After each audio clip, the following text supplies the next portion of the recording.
Good evening, everyone. Thank you for coming. I'll go ahead and call the meeting to order. Before we start this evening, we do have a new member to swear in. Mr. Buckingham, sir, if you'd be kind enough to stand up, and we have an oath for you, sir. Raise your right hand. I, Brandon Buckingham, I, Brandon Buckingham, do solemnly swear or affirm do solemnly swear or affirm that I will support the Constitution of the United States that I will support the Constitution of the United States and the Constitution of the State of Minnesota, and the Constitution of the State of Minnesota, and that I will discharge faithfully and that I will discharge faithfully the duties of the Office of Planning Commissioner the duties of the Office of Planning Commissioner in the City of Casson, in the City of Casson, in the State of Minnesota, in the State of Minnesota, to the best of my judgment and ability. to the best of my judgment and ability. Thank you, sir. Just signing that for me.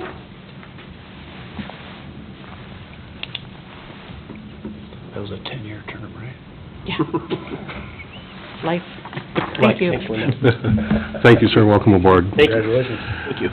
First item on our agenda this evening is a review and approval of the minutes from the prior meeting. If anybody has any additional thoughts or comments they'd like to share, otherwise I would look for a motion, please. Make a motion to approve the minutes as presented. We have a motion to approve. Do we have a second? I'll second.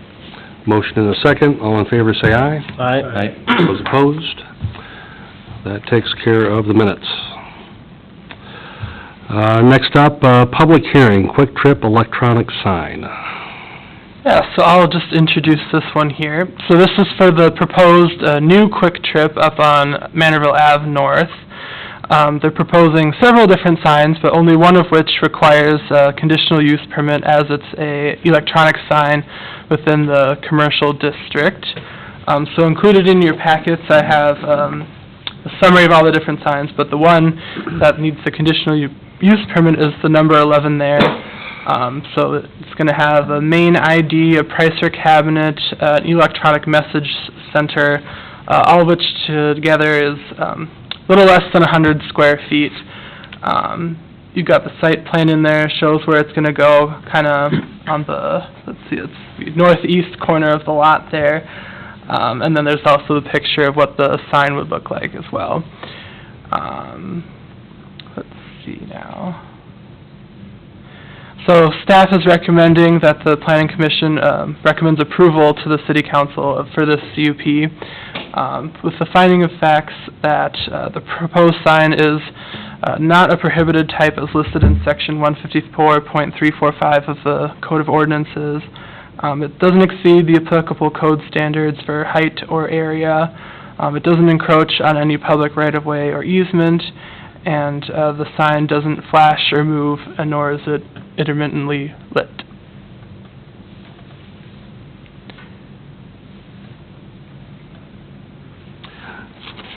Do we have a best guess as to how far the sign is going to be away from the closest residential house?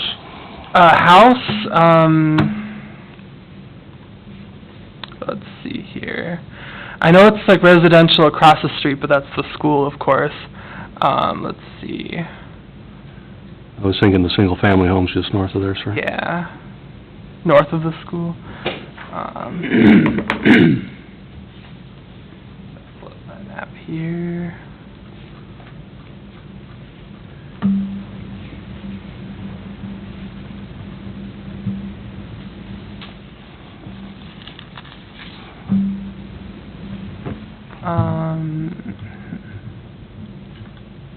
Well over 100 feet, if that's enough. Commissioner Ferris. Thank you, sir.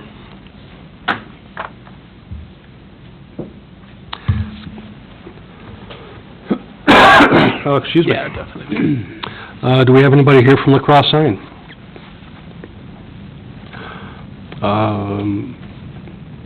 If not, pardon me, we'll go ahead and open the public hearing if anybody has anything they'd like to share. If they'd be kind enough to come up to the podium and start by providing your name and address, please.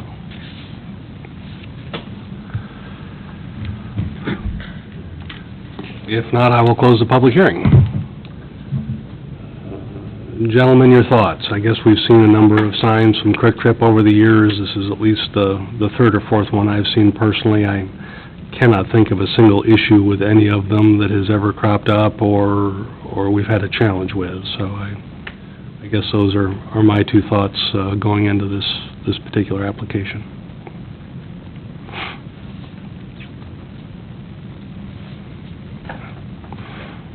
No? Yeah, I don't see any issues. Okay.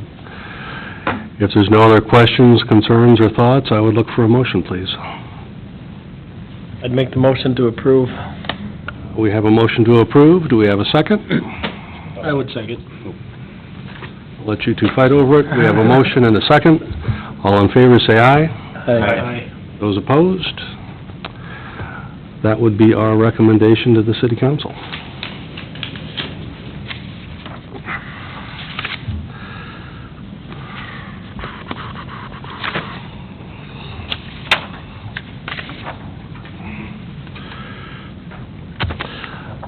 Next up, discussion on an inquiry for annexation. Yes, so some of you may be familiar with this project, but it has to do with a proposal to put in a solar project up in, not within city limits right now, but it's on property owned by Mr. Jessup DeCook. And we have Gordy Samanton here from Solar Stone Partners who can fill us in on any of the specifics of the proposed project here. Let's see though. So what they're proposing to do is annex the entire 77 parcel into city limits. But not the entire 77 acres would be used for solar, just about 5 acres in total. And let's see here. So the area is contiguous with city limits currently, and it's within the urban expansion zone that the county set, I believe it was in 2021. Let's see. And we do have an orderly annexation agreement with the township of Mantorville, which the area specified under that agreement doesn't include this area that's proposed to be annexed in. So that's one challenge here that would have to be worked out, I think, beforehand. Let's see.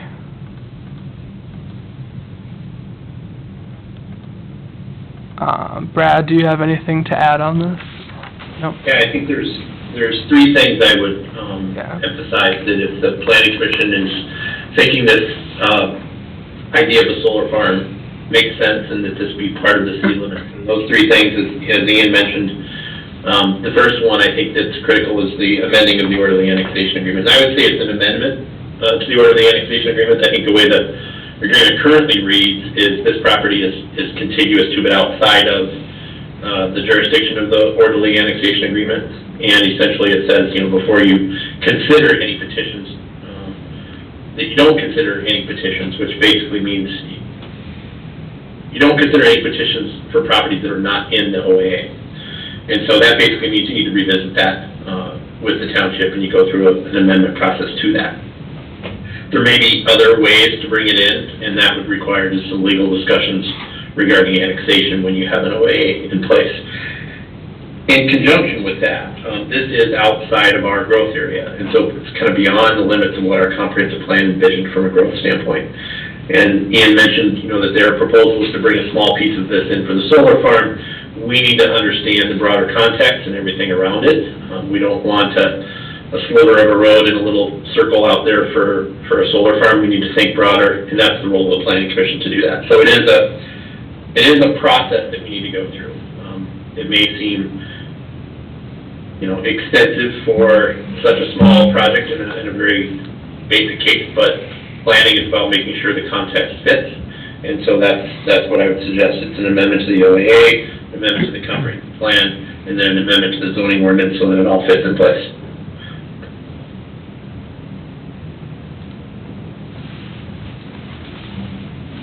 And right now, it's just concept discussion, correct, Ian? There's no formal ask of the planning commission at this time. I think it's just a discussion, questions you may have, or any concerns you want to express. Do we have even a glitter of an idea as to what the balance of the land may be used for at some future point down the road? Maybe Gordy here can answer that.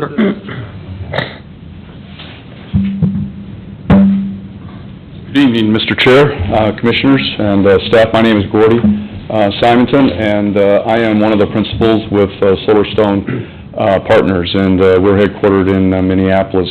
Just to give you just a real quick background about us, we're not an unknown entity to this area when it comes to solar. The solar facility is just southwest of Manorville on the Stussy property, just to the west of that. That is our facility there. We also have a facility that's south of Byron on Country Club Road down there. That is also our facility. And then in 2022, we built a facility for the Rochester Public Utility and the Mayo Clinic, a 10-megawatt facility that is just up off of Valley High Road up there. So I think to answer your question specifically about that, Mr. DeCook couldn't be here tonight, but his intentions with the rest of that land is to develop that for residential at some point. So that's what he has explained to us, and I think we had a meeting with staff here a week or so ago, so he expressed that same preference, that that's what he would want to do with it. And what value does annexing this chunk of land in at this stage in the process offer you, if I may ask that question? Just for us? Yeah. The ability to be able to put this half a megawatt facility in, so it's not a full megawatt. The program that Xcel had, that they kicked off in 2014, allowed for a 5-megawatt facility to be built. And then in 2017, they ratcheted that down to 1 megawatt. So with some of the technology we have available to us today and the tracker technology, which we'd be using on this, we can do a much smaller footprint than we could before. And then with this project, there is a limitation that Xcel has with the substation and their infrastructure, that we could not build a 1 megawatt. The biggest that we could build there is about a half a megawatt. So the other things that we took into consideration too is knowing that, you know, as the city's continuing to grow to the east for expansion there for residential, we put the facility, if you saw the designs that we have down in the southeast corner, and we would be using a single access road to come in there, and we're also trying to stay out of the other areas up north, which I'm sure are going to be ingress and egress at some point for residential. Thank you, sir. Yeah. Anything else? Any other questions, gentlemen? Okay, thank you. Thank you.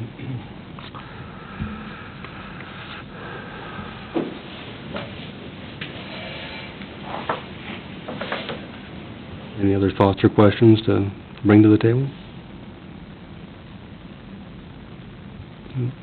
My concern's the access, I guess. You know, we kind of tentatively approved that subdivision to the west with a single access point, knowing that this was going to be coming in at some point. And that stub road that's in that development was to be given a second access, you know, off of this subdivision. So I guess I'd like to see some kind of, you know, once they get a little bit further along the preliminary process, you know, to see how that's going to lay out with access to the rest of that, and kind of what the plans would be there. I realize this is just preliminary kind of stuff and just more information for us at this point, but any kind of development that goes into that, that's my biggest concern. I don't know if we really have, it's a horrible choice of vocabulary, but a solar plan. I mean, there seems to be these little solar developments that pop up every once in a while. I don't know if we have any thoughts on how many, where they should go, capping the number that are going to be within the city limits, things of that nature. And I don't necessarily have any thoughts or recommendations down that path, but it might warrant a further conversation on that front as well. So if this is built in the city limits, does that mean this area would then be served by our electric program, or we would have to buy it from Xcel? That I don't know. 'Cause I think our plan was is that anybody inside the city limits, we wanted to have us providing electric to them, which means we have to buy them out, right? Don't solar farms go to the utilities? I don't know. We haven't- But from a service standpoint, But Dan. That's a great question. In fact, Mr. Ibish has brought that up a couple of times when we've been talking about that. So this is a community solar project, and all of that energy would be going to Excel. If there was a decision at some point where, and I think the city has done some territory swaps with Excel in terms of expanding your public utility service here, that would be between you and Excel to decide to do that. But for the intent of this project, it would just be with Excel, and all that energy is going to Excel's grid.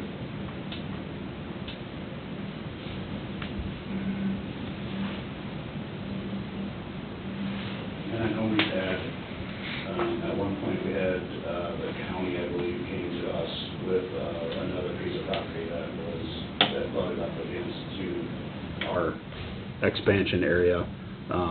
And I know the city told the county we didn't want it, so, I guess I don't know if that was just the one-off situation, or if Tim's had more of those come to his plate, so.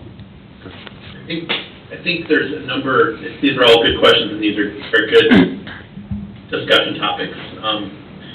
Kind of the summary of what I hear you talking about, things that work that we need to do on this at a staff level. One, the comment that was made about the connection. I think anytime we bring a property in from an annexation standpoint, we're making a conscious decision that we're bringing that land into the city limits. And so we want to understand those connections and those key system impacts. How is it going to fit into what's adjacent to it, and then what's the right land use around it? And in this particular case, a piece of that they're proposing as a solar farm. Solar farm, I think, brings up, and I apologize if that's the wrong terminology for it, but the solar development brings up a broader question, and that is, how does our code, and I think you guys talked a little bit about this, how does our code address solar? And not just solar panels on the roof, not just a solar installation, that might be in someone's residential yard, but bigger solar systems that are meant for more than just the property that they sit on. I don't think our code really contemplates that very well. And so that's something that a number of cities have been updating their codes in the last several years to try to address this, because it's been a growing thing happening in the cities. And so we need to figure out, when we annex this in, how do we handle those? And the discussion you've had tonight are the questions we need to answer through that process. And then the third piece to this that was brought up is, what does it mean for our public utility? Those are questions that I don't know the answer to, but our team does, and you'll have to figure that out as you navigate through it when you start talking about annexing in property.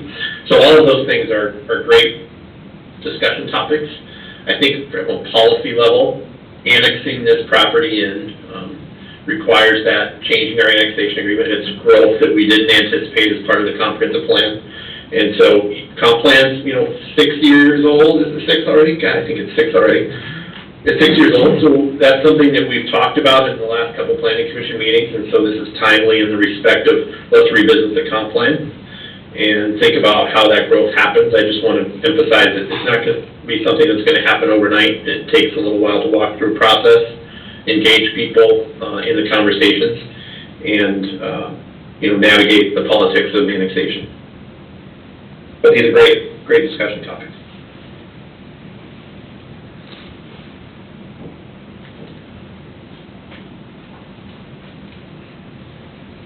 Anything else? No? If not, we'll go ahead and move on, unless there's anything more that's needed on this topic? No? I don't think there's others, I don't know if there's specific direction, Ian, that we need to send to council, or if that's enough of a talking points that you can take this to council. I believe that's enough, yeah. Okay.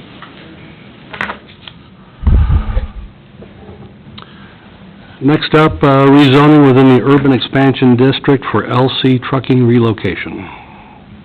Yeah, so, let me just pull this up in my packet here. We've had, or received a request rather, from LC Trucking. They've been located here in Casson for quite a while now. But they've, as you know, this is their proposed area for the new Quick Trip, so they've been looking for a new place to go. And what they're proposing is to locate their business now outside of city limits, at the intersection, let's see, the northwest intersection of 15 and 34. So again, this is in our urban expansion zone, and as part of that, they would need to get a rezone of that property to a commercial district. But as it's in our urban expansion zone, that just requires some comments and a written recommendation from the city, and then that will be compared with a written recommendation from the township before the county decides to go forward with the rezone request. So from the Dodge County zoning ordinance, I'll just read it out here. It says, "When rezoning is proposed within the urban expansion district, the city shall provide a written recommendation on the rezoning request, which indicates A, B, and C here. A is whether the request does or could comply with the city's comprehensive land use plan and any future land use maps, and B, the proposed end use of the rezoned parcel would be conforming upon annexation to the city, and C, annexation to the city is not possible or feasible at the current time." So with all of that, I've also included in the packet the letter of request from LC Trucking, or Clever Pigs rather, and then a map showing where it is within the township. Let's see. So I believe we have a few representatives here, if they would like to add anything to this request. But from my standpoint, I would say, annexation isn't possible at this time. It's way far out there beyond the continuous area of our city limits. It's next to Marquette Grain System, so there's already a zoned commercial parcel right next to it. So I think from a county standpoint, it would make sense for a rezone there, since we've already got that similar land use type there. The comp plan, our city's comp plan shows that area as long-term growth. Maybe Brad can speak more to what that exactly means for our purposes here today. What I can tell you is, it means we didn't really address specific land uses within that area.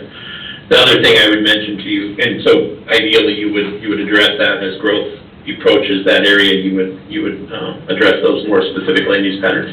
The other thing I would add is that is a location that was planned for a future grade change, interchange access. And so the Trunk Highway 14 study, although not funded, it does show that would be an interchange location, so that would be appropriate for a trucking type use. Actually, that would be very efficient for a trucking type use.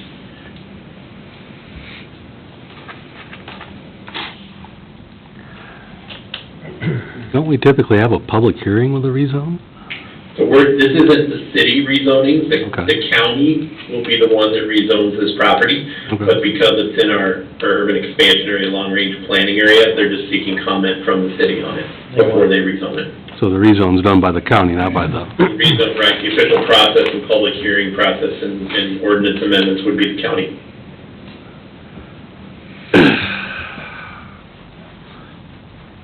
Well, where it sits, and I'm in favor of recommending to the county that they go ahead with rezone. As far as the city, it's outside of our limits.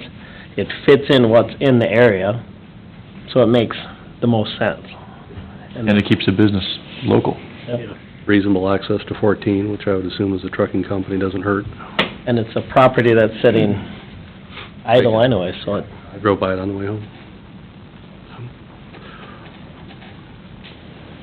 Yeah, I agree with all that. I think it's a great use for that spot. Keeps you close. You can't get too far away. Leon, were you still thinking having two accesses? One off of 15 and one off of 34? I would only need one access. Just one is all you would need? Okay. Whoever makes the decision on this, it doesn't matter either way. County.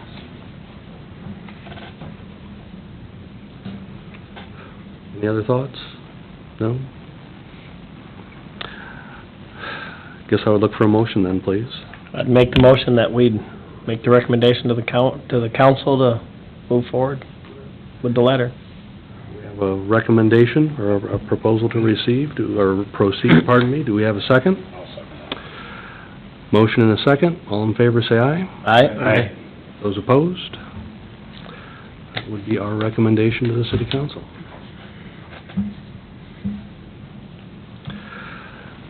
Is there anything else we need to discuss tonight? Brad, do you have anything for us? I don't have anything at this time. Does anyone else? If not, we'll go ahead and adjourn the meeting. Thank you all. Thought we were gonna talk about a sign or something out here. Always talking about Quick Trip. Oh, the Quick Trip public hearing?